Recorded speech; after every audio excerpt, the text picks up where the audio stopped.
Hey people, I am going to be bringing you along today as I work on my setup a little bit. I have a couple shows coming up using these instruments here and not this mixer, but a smaller one. So we're going to crank this studio up and I'm going to talk through some tightening up and neatening up I'm going to do to make this show a lot easier on myself. Let's turn on the synths. Synths.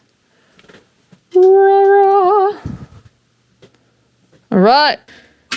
This goes on. Got to have a little Neve for the kick drum. Gonna need the mixer. Now we probably have sound. Let's see. Oh. Coming out over there. Brilliant. But that's not the sound we care about right now. Goodbye. The first thing to know is that this little sequencer right here is pretty much what's going to run the show, run the entire ship. And I've made a few things happen in it. These are the banks. Looks like I've made about 6 banks worth of stuff that I can use if I want. But I really didn't have my shit together until this bank or maybe this bank. So these are all kind of messy. And we want to be sure that everything is in the same place and on the correct MIDI channel.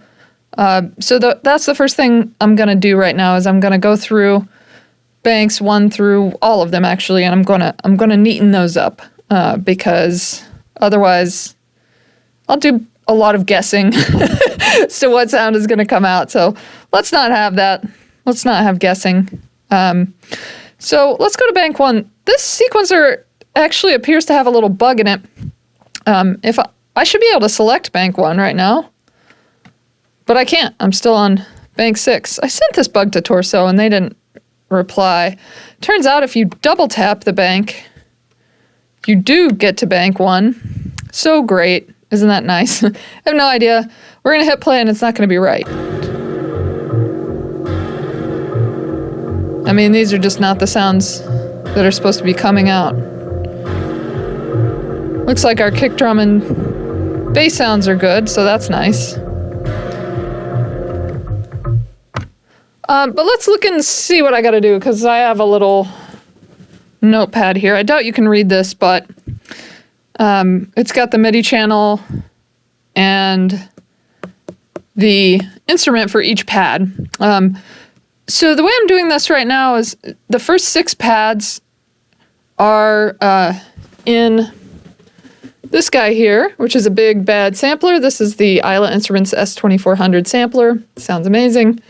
And that's where most of my percussion's coming from. So the way I currently have it set up, I have a kick drum, I have a bass sound. I kind of want to add another bass sound later, but that's an addition that we can do. I have a little hat sound. I have a little snare sound. This is a little Erhu sample that's kind of fun to add alongside other things.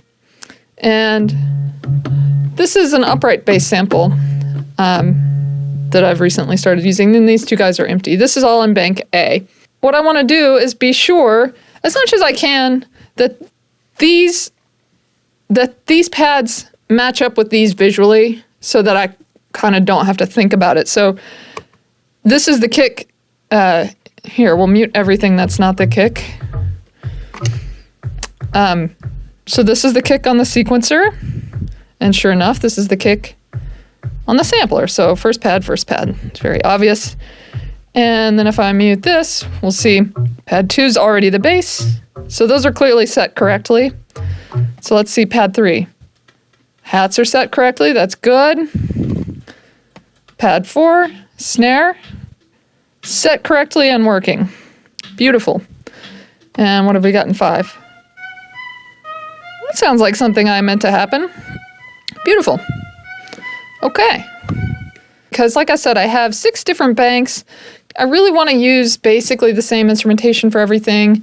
And I want to keep it pretty minimal so that I don't have to think too hard while I'm improvising. This is going to be an improvised set with just some stuff set up, I don't want to have to think too hard, right? So if I have bank A, which has my basic percussion sound and a couple little extra sounds, got 6 pads available. And the reason I'm not using 7 and 8 here is that I'm using these last 4 on the sequencer, so 7 and 8, 15 and 16 for synths. So I'm not going to use those on the sampler because, again, I'm easily confused. I don't know what to tell you. What I did early on, I loaded up in bank B, was in bank B, now it's in bank C, these lithophone samples. In this bank 1, this is the first thing I really saved on the sequencer after I got it, which was just a couple weeks ago, I guess. I have a little beat using those samples. Kind of cool. But, you know, I also have like this. So that's the real beat. And then we've got these little shaky guys. These are like samples of a primitive stone instrument. So I have that, but then in other banks, I'm wanting to use some of these other samples that I've loaded up. I don't ever want to have to open a new project on this. I really just want it to be the same project. I want to set it on the table, and it's not running any sequences itself, like it's just running samples that are sequenced from here, and there are only 16 MIDI channels. I want this to be, you know, MIDI channel 9, 10, 11, 12, 13. That's really what I have available to me right now, and 14.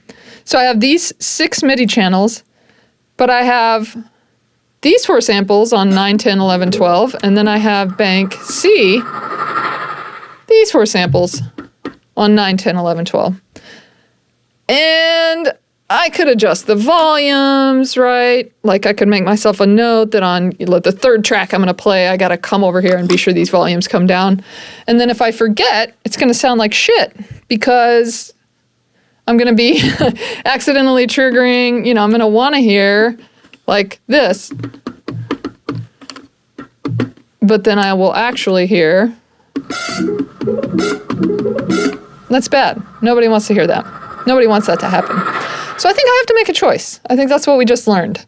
So I'm going to make that choice, and then I'm going to come back to you.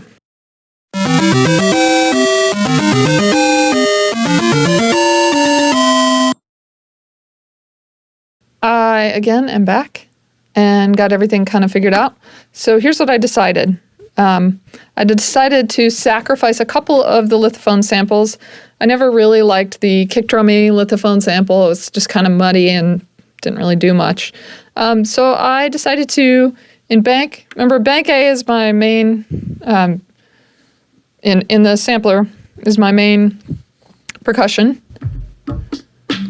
And those are here, 1, 2, 3, 4. So I want to go to bank B and I want to put those first 4 slots here. So what I decided to do is to match up, let me just show you the paper. So as you can see, I believe, this is actually a map of the sequencer. I don't have to write down where everything actually is because I know. Kick drum, bass sound, hats, and snare. And we're just sticking with these first 4 on the top, first 4 on the bottom. So channels 9 through 12. What did I decided to do is put the hats, pile them right on top of each other. So channel 3 is hats, and channel 11 is the lithophone hats. And then channel 4 is the regular snare, the real poppy, dancey snare. And then channel 12, right below it, is the lithophone snare. So this gives me some variation. These sounds, the lithophone sounds are way more chill than the sort of more typical kind of dancey drum sounds up here. And I also have a DFAM, I'll show you that later, making hat sounds that's really cool and kind of also a little snarey action in there too. So I really have a lot of variety in this area, which is huge because that can that can really change the feel of a track when you change the sound of the snare, right? So that's That's exactly what I wanted. And then I had a couple samples that I wanted to use. And so I went ahead and put those in 9 and 10. I know I'm using those in some of the later banks. I might add them to some of the earlier stuff. Who knows? We certainly don't need to use every single track.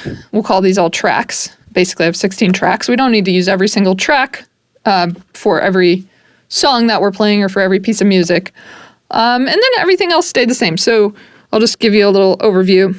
Erhu sample here. Remember that's this. Mute everything. And you can see it blinking. See it blinking here. And then this guy, 6 is the double bass, which I don't have running in this particular bank. And then these last 4. So this is the Dreadbox Nymphes polysynth. I'm going to tell you about this. I tried a lot of polysynths in this setup and ended up really liking this little Dreadbox guy, basically because it's not so huge and complicated. Huge in sound and huge in form factor. It's very tiny form factor, and I mean, maybe you could make it sound big. I haven't really tried, but I don't think that's its natural state. It's like a mono polysynth. So anyway, and then the Reface CP, which is a really cool little Yamaha instrument that I'll show you in a second. And then this is the Subharmonicon, but I'm not really using it as a Subharmonicon exactly. It's really just a 2 oscillator Moog monosynth. Sounds really good. And it's attached to the DFAM. And the DFAM, interestingly, is the only sequencer that I'm using its own internal sequencer. So I'll just step over here and show it to you. So this is the DFAM, and when I hit play on that sequencer and then I hit run on this, you can see it's using its own thing. So we can adjust it, we can do fun things.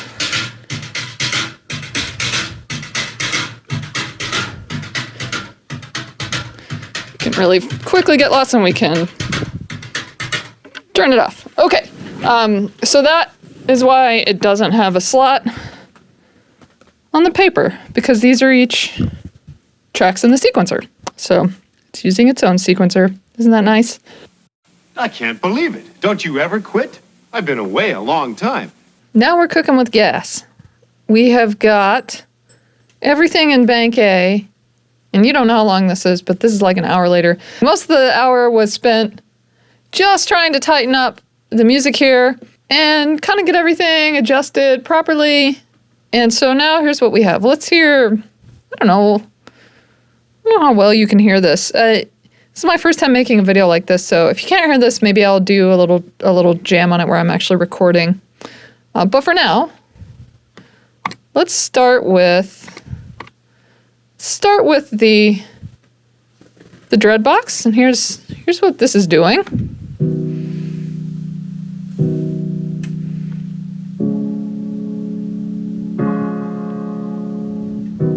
Got some nice easy adjustments we can do. And now we'll bring in maybe the CP. Playing by itself. A nice little Rhodes sound, maybe give it some tremolo.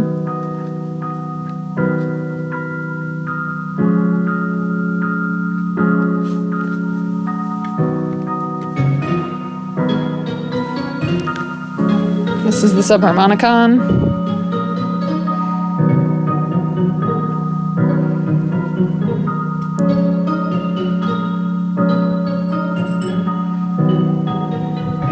Sounding pretty.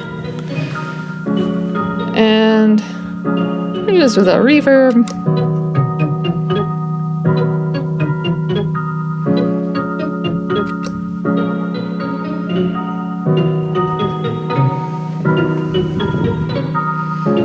Well, let's check out these different drum sounds. So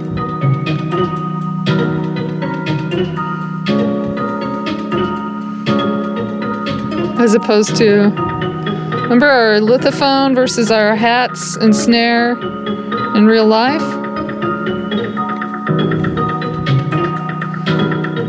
Ooh, they all are. It's kind of killing it, right? It's not bad.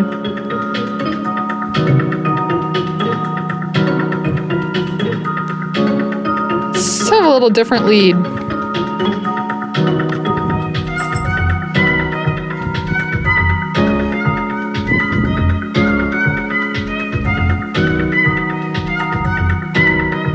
Look at us, we got organized.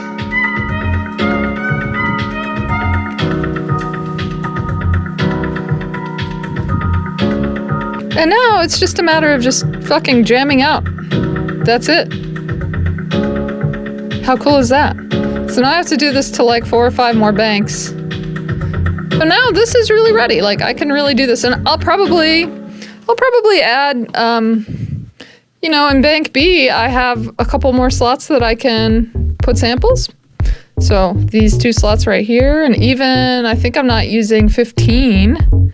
So 13, 14, 15, I can load up with something fun. And again, this is going to be, you know, I'm just 16 sounds basically is what I get. So every one of these has a sound loaded up. That's going to be the case for the whole set. And that's really, I think the key takeaway here is that if I were to try to change this setup for every track, I could do that, but I would have to, you know, sort of write everything down and maybe sequence everything in here a little bit more, or at least have different projects in here that were loaded up, which would all be fine, because every bank in this can behave differently. But what I really want in this particular case is a no thinking situation. And no thinking to me means, you know, no really changing presets. Changing banks on here is about all I'm going to do, and the rest of everything here is literally, you know, I'm using it as knob per function, and that is my goal for this set. So yeah, you've heard a little bit of it in the videos I've put out recently. I'll probably put out a couple more. Maybe I'll do, once I check out this POV video, I'll see if maybe we want to do this as kind of an actual jam so that you can see what my hands are doing. That might be pretty fun. But yeah, for now, hope you enjoyed this little chaotic walkthrough. Maybe you got something from it. Like and subscribe, or don't. Really? And yeah, we'll talk more later. See ya!